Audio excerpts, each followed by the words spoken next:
PCTs, infinity. PCTs, infinity.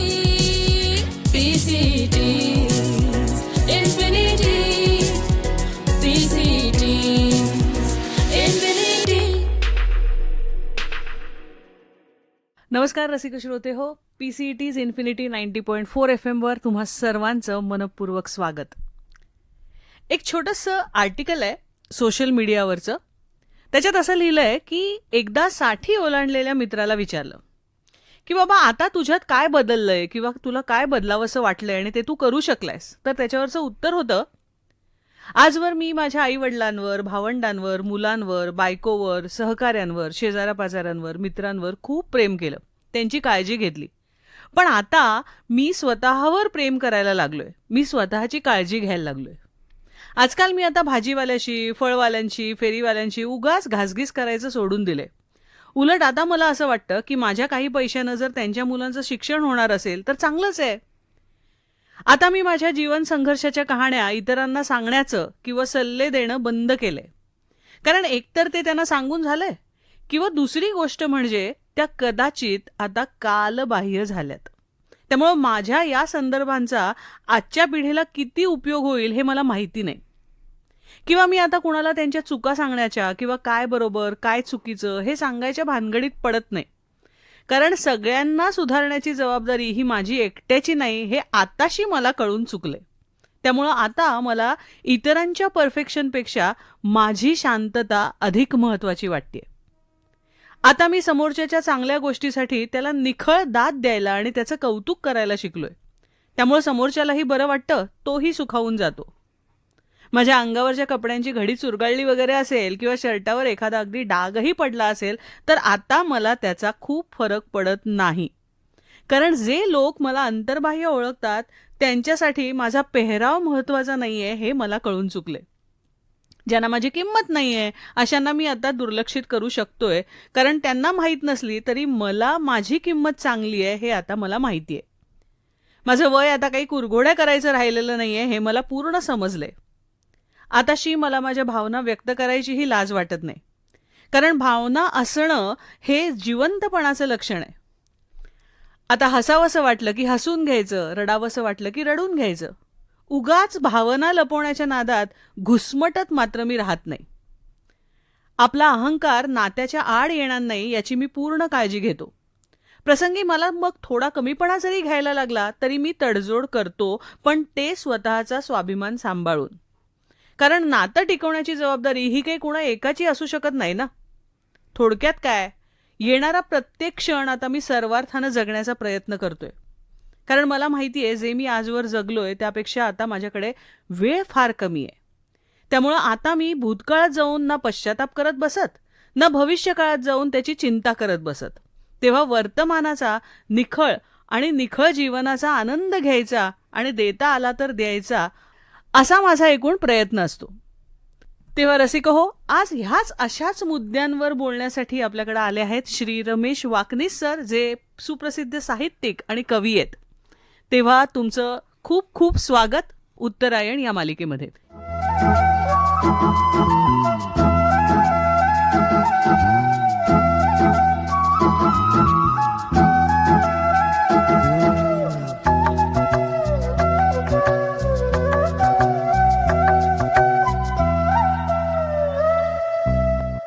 काका, तुम्हाला पहिला प्रश्न हा विचारायचा आहे की हे सगळं वाचलं बरोबर आहे, पण मला प्रामाणिकपणे असं वाटतं की इतकं अपेक्षारहित जीवन जगणं हे खरंच सगळ्यांना जमलेलं नाहीये. मग भलेही ते छंद सांभाळतात, काही ना काहीतरी करत राहतात, पण बरेचदा मला असं वाटतं की हे फक्त डायव्हर्जन टेक्निक आहे. तेव्हा खऱ्या अर्थानं भौतिक आणि आध्यात्मिक ह्याच्यावरती जर आपण चर्चा करायची म्हटली तर तुमचं यावर काय मत आहे? कारण ह्या सगळ्या समस्या आपण बोललो त्या भौतिक जीवनाविषयी होत्या, पण ज्येष्ठांच्या मानसिक किंवा आत्मिक जीवनाच्या प्रश्नावर आमची ह्या सिरीजमध्ये चर्चा विशेष झालेली नाहीये. तेव्हा यावर तुमचं मत ऐकायला आवडेल. आता असं आहे, आपण जर नीट विचार केला तर आपल्या ही गोष्ट लक्षात द्यायला पाहिजे की भौतिक आणि आत्मिक भौतिक आणि आत्मिक या खरं म्हणजे भौतिक जीवनातल्या ज्या समस्या असतात त्याच पद्धतीच्या समस्या आत्मिक जीवनात असतात, बर मानसिक संघर्षात असतात. हा काय हा म्हणजे आध्यात्मिक क्षेत्रामध्ये एखादा माणूस संत व्हायचा प्रयत्न करत असेल काय, बर हा तर त्याला ज्या समस्या उद्भवते भौतिक जीवनासारख्याच असतात. त्यामुळे भौतिक आणि आध्यात्मिक असा आपण फरक न करता हं, समस्यांच्या मुळाशी कसं जाता येईल, हा मग ती भौतिक जीवनातली असो किंवा आत्मीय, भौतिक जीवनातल्या समस्यांचं मूळच आत्मिक जीवनात असतं. हं. हे काय? ना हा. कळायला खूप काका अवघड आहे, हा. किंवा वाचताना छान वाटलं तरी ते इम्प्लिमेंट करणं कळतंय पण वळत नाही. असा सगळ्यांचा सर्व वयोगटांचा प्रॉब्लेम आहे, फक्त ज्येष्ठांचा असं नाही. हा, तर हा. त्याबद्दल कसं करावं किंवा काय विचार ठेवावे? काय झालंय माहितीये का, हं, आपल्या कौटुंबिक म्हणून परिवार म्हणा, कौटुंबिक याच्यामध्ये जो संस्कारांचा एक ढाचा तयार झालाय हं, काय? बरोबर. आणि त्या ढाच्यामध्ये रुटीन मुंज झाली की हं. मग तो आजकाल तर संध्या हा प्रकार गेलाच आहे. खरंय. पण मुंज कशासाठी करायची, हं. तर तुझ्या जीवनाला काहीतरी हेतू पाहिजे. बरोबर.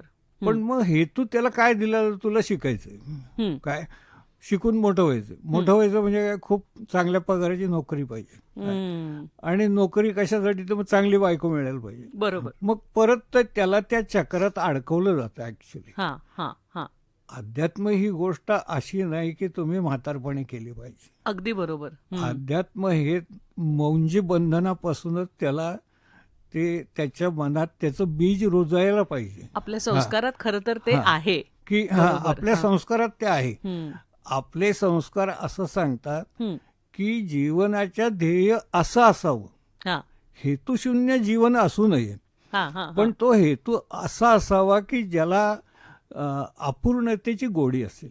हं, हं, काय? हं, हं. म्हणजे बरोबर. खरं म्हणजे जीवनाला ध्येय वगैरे काय नसतं. बर काय? हा हा ध्येय वगैरे काय असूच नाही. बरोबर. जीवन हेच ध्येय आहे ना. खरंय खरंय. जीवन हेच आनंदाने जगण्याचं हेच कसं ध्येय जगायला असलं पाहिजे. हा हेच ध्येय असलं पाहिजे. जन्माला मग- आलोय तर कर्म करून ते आनंदानं करायला पाहिजे. हा मग तुम्ही कुठल्याही क्षेत्रात काम करा, हं, ते तुम्हाला कळलं पाहिजे की मी माझं जीवन आनंदाने कसं जगतो. बरोबर. हं, आणि याच्यासाठी जे संस्कार खरे व्हायला लागतात हं, हं, ते होत नाहीत, ते वरवरचे संस्कार असतात. हं, हं, हं. मुंज झाली की मुंज काय करायची की पुढे लग्नाच्या वेळेला ती करावी लागू नये. बरोबर बरोबर. हा. काय खरंय, म्हणून खरंय. करून टाकायची. काय हो, हो. तर करून टाकणं जे आहे ना, हं, ते नाही व्हायला पाहिजे. हं, काय हं, हं, हं. खरोखरीच ते संस्कार हे कशासाठी आपण करतोय बरोबर काय? बरोबर. हे कळलं पाहिजे. हा हा म्हणजे मग त्याच्यात काहीतरी लहानपणापासून हे होईल. आत्ता काय होतंय, हं, आता जे काय वाचून दाखवलंस तू, हं, हं, काय हं. त्याच्यामध्ये 60 नंतर हे त्याला सगळे साक्षात्कार झाले. बरोबर आहे. काय हो हो हो. म्हणजे किंवा असं समजलं जातं की आता 60 झालीये ना, आता तुम्ही अध्यात्माकडे वळा, आता तुम्ही देवाचं नाव घ्या, सगळ्यातून बाहेर पडा.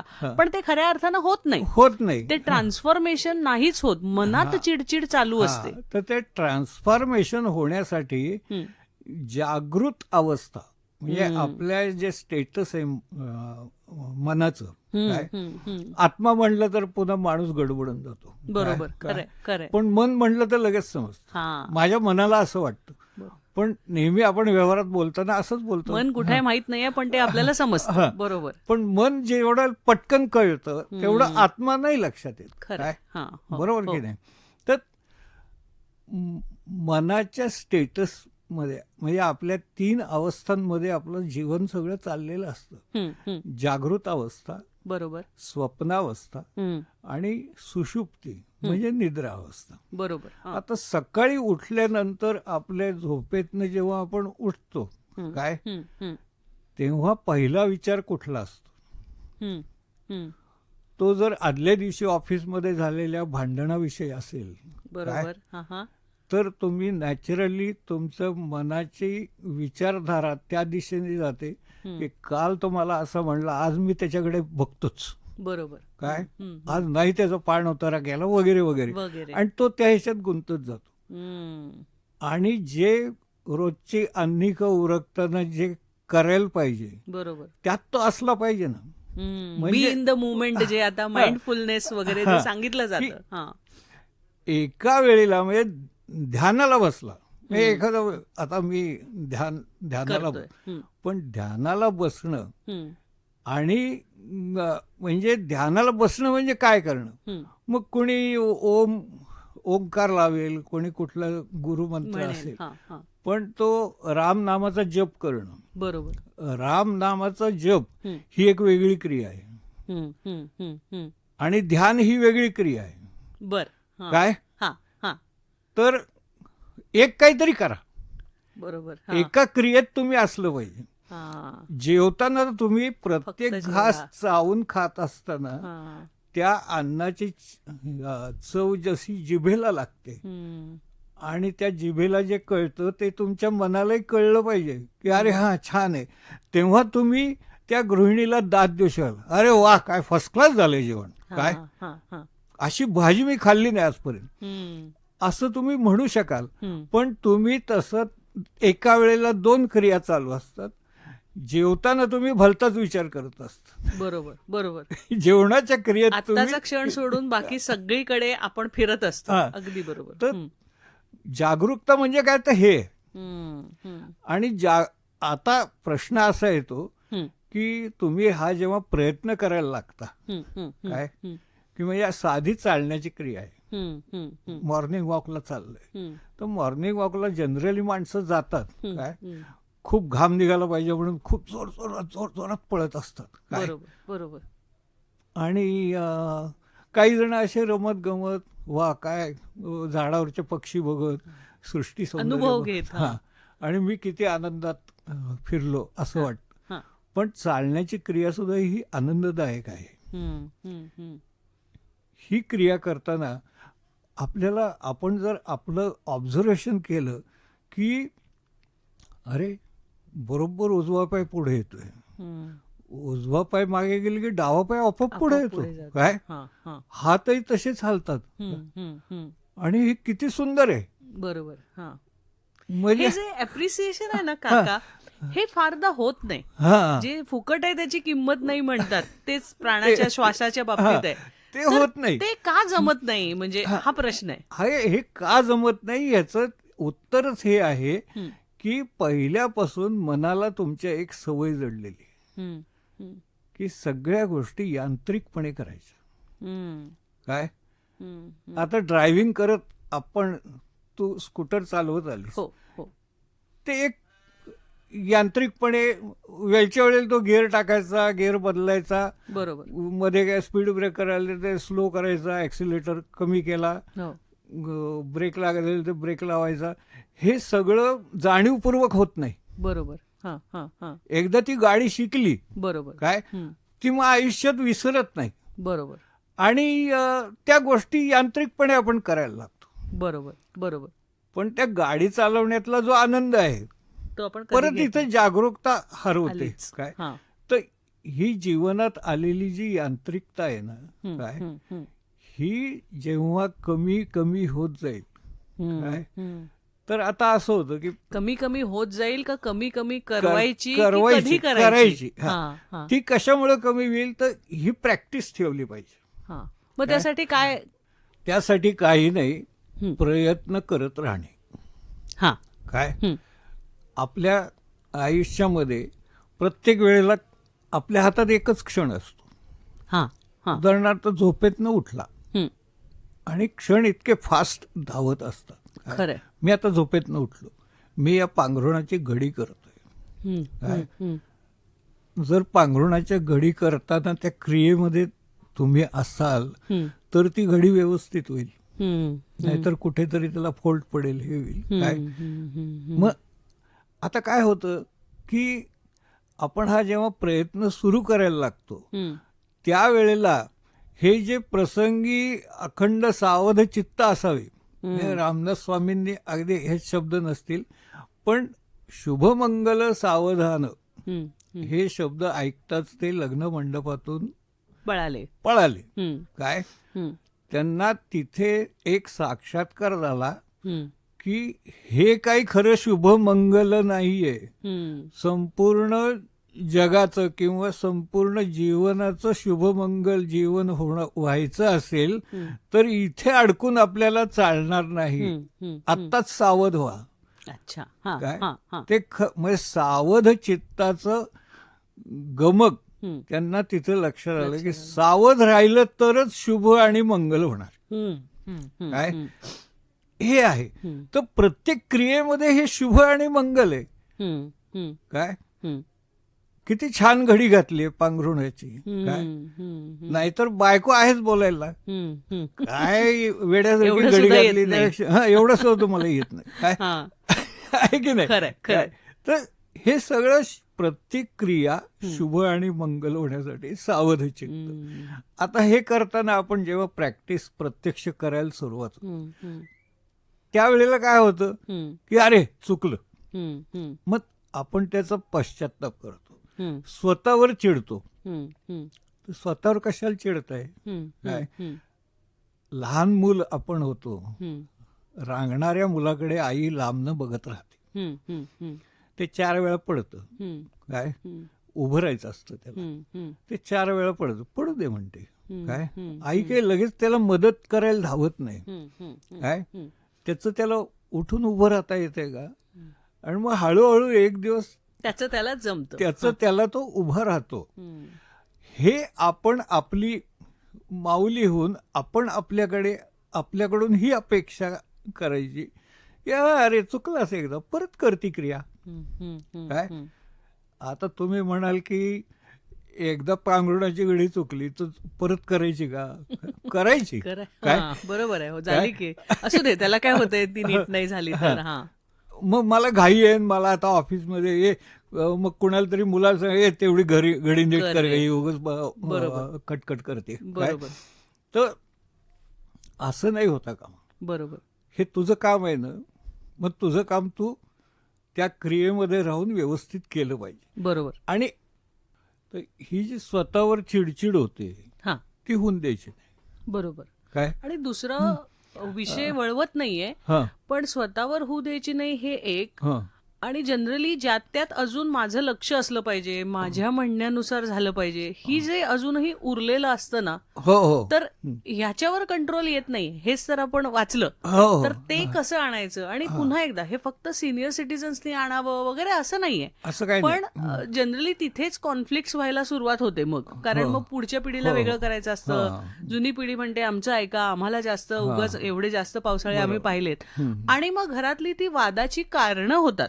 अशा वेळेला मग म्हणलं जातं काय आता हे झाले खरे, यांना कधी रामनामात इंटरेस्ट नाही, कधी अध्यात्म बघत नाहीत, काही वाचत नाहीत, यांना कसले छंद नाहीत. असे ते सगळे घरगुती वातावरण बिघडायला सुरुवात होतं. तर यासाठी तुम्ही कसं आणि काय सांगाल की त्यांनी कसं इम्प्लिमेंट करावं. की मूळ प्रश्न कुठे येतो माहितीये का, तुमची दिनचर्या सुरू कशी होते. बरोबर. काय कोणत्या विचारांनी तुमची दिनचर्या सुरू होते. म्हणून जे आपल्याकडे जे अध्यात्मात कुठलाही धर्मग्रंथ उघडला तर त्याच्यात पहिलं काय असतं. बरोबर. काय तर मंगलाचरण असतं. त्याच्यामध्ये तुमची कुलदैवत सरस्वती, श्री गणेश, सगळ्या देवतांना नमस्कार असतो. आई वडिलांना नमस्कार असतो. काय सगळ्यांना वंदन करून मग म्हणजे फक्त ते धर्मग्रंथापुरतंच मंगलाचरण असू नये. बरोबर. तर तुमचं आचरण मंगल होण्यासाठी, सुंदर होण्यासाठी या सगळ्यांचं स्मरण आवश्यक आहे ना. काय त्यांचे आशीर्वाद हवेत. आणि त्यांच्या आशीर्वादाने मी आता माझं जीवनाची जगण्याची सुरुवात करतोय. काय आणि हे जेव्हा त्याच्या लक्षात येईल. काय नुसतंच आपलं काहीतरी कुठलं ज्ञानेश्वरीन त्याचं वाचून पारायण करून काही होत नाही. त्याच्या मागचा आचरण करता आलं पाहिजे. आचरण करता आलं पाहिजे. त्यासाठी हे धर्मग्रंथात ते मंगलाचरण सांगितलं. कुठल्याही गोष्टीची सुरुवात करताना आपण काहीतरी एक दैवत असतं आपलं. काय मग एखाद्याचा देवावर विश्वास नसेल मग कोणीतरी थोर पुरुष असेल त्याचं स्मरण कर ना. कुणीच नसेल तुझ्या वडिलांचं तरी कर. काय तर आणि तुझी दिनचर्या त्या शुभ विचाराने सुरू व्हायला पाहिजे. बरोबर. म्हणून जे सांगतात की सकाळी उठल्यावर तुम्ही उत्तम तुमच्या मनाला आनंद देणारं असं काहीतरी वाचन केलं पाहिजे.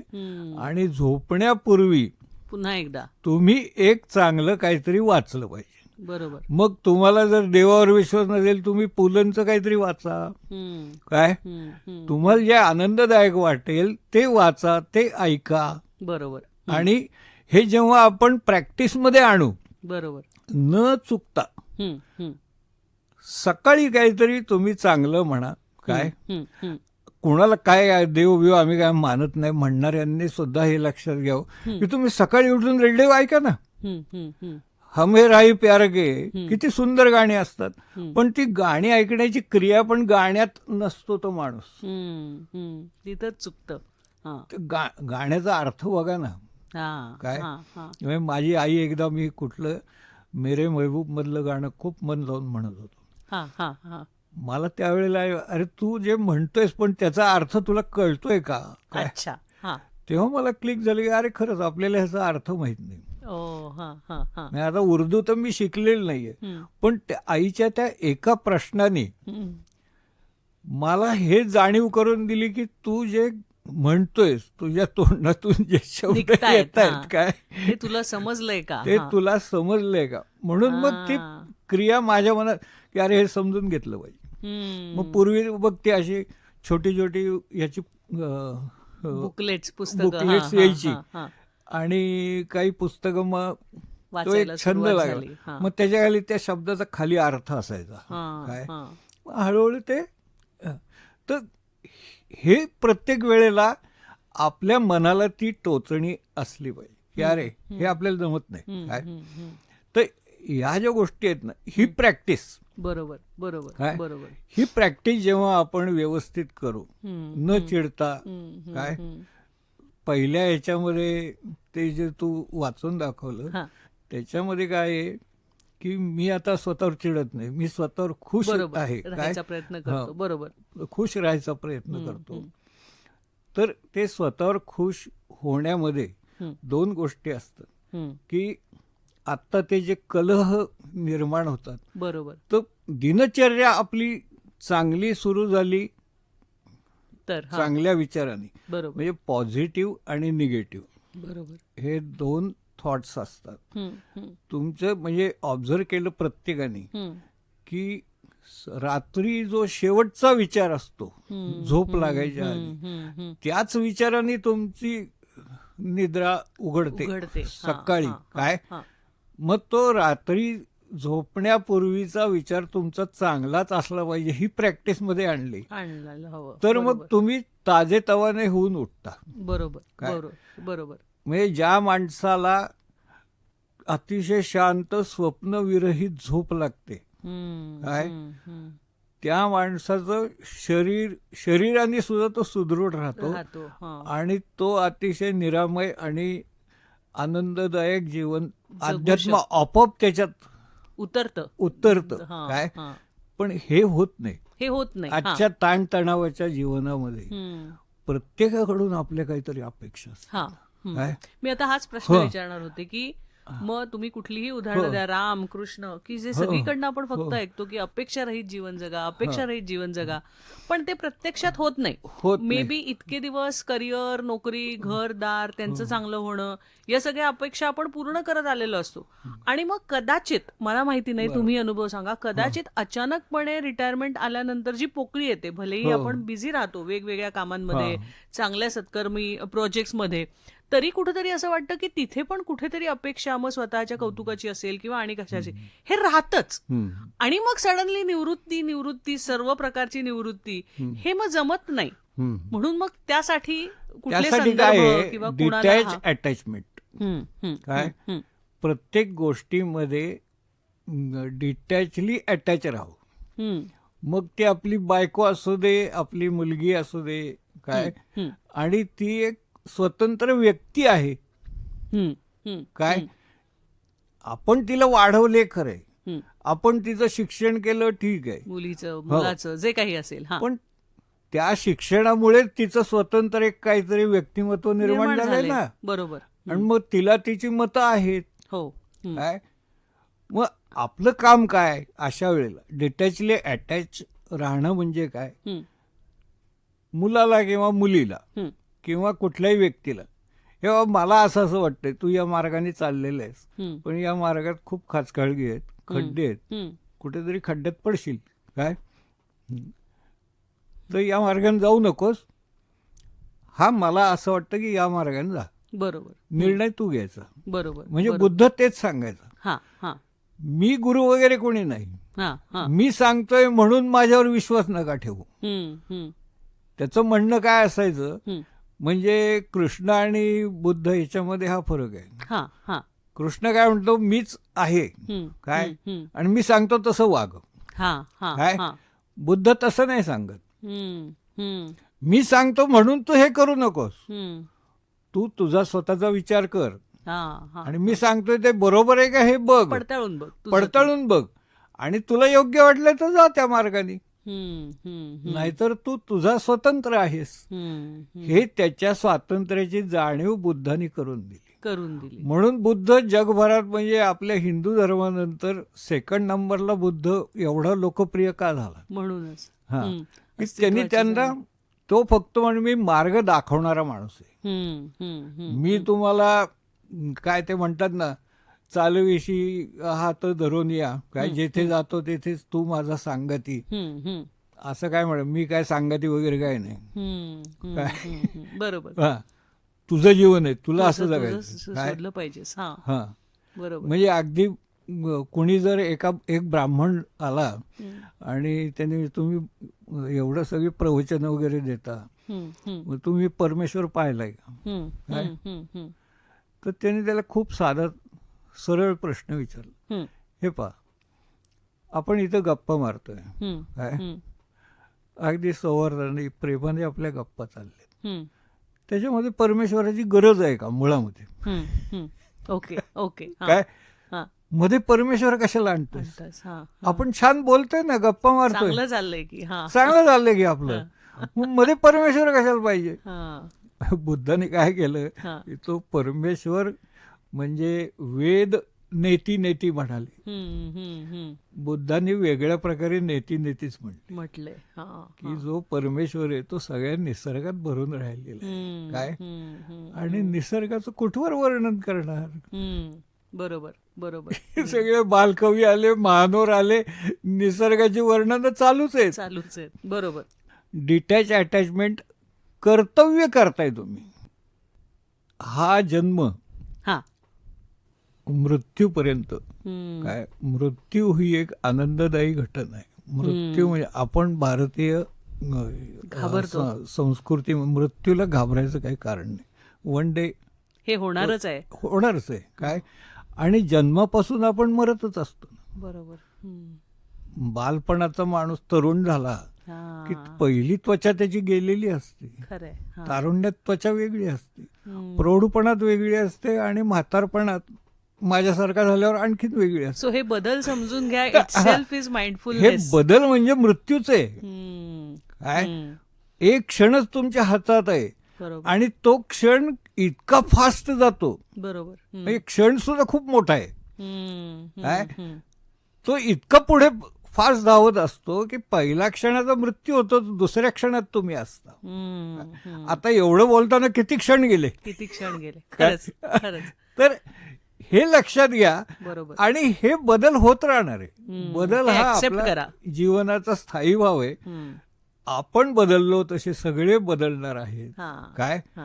आणि ते त्यांच्या त्यांच्या कलांनी, त्यांच्या त्यांच्या प्रोसेसमध्ये बदलू देत. बदलू देत. हे ऍक्सेप्ट केलं. हे हाच ऍक्सेप्ट मंत्र. केलं, हाच मंत्र आहे. बरोबर. हे ऍक्सेप्ट करायचं आणि तिथेच थांबून आनंदानं राहायचं. आनंदानं राहायचं. Yes. आज तुम्ही इथं आलात, आमच्यासाठी वेळ काढलात, खूप छान वाटलं. तेव्हा रसिक हो, पुन्हा भेटूया पुढच्या भागात खास ज्येष्ठांसाठी बनवलेल्या उत्तरायण या मालिकेमध्ये.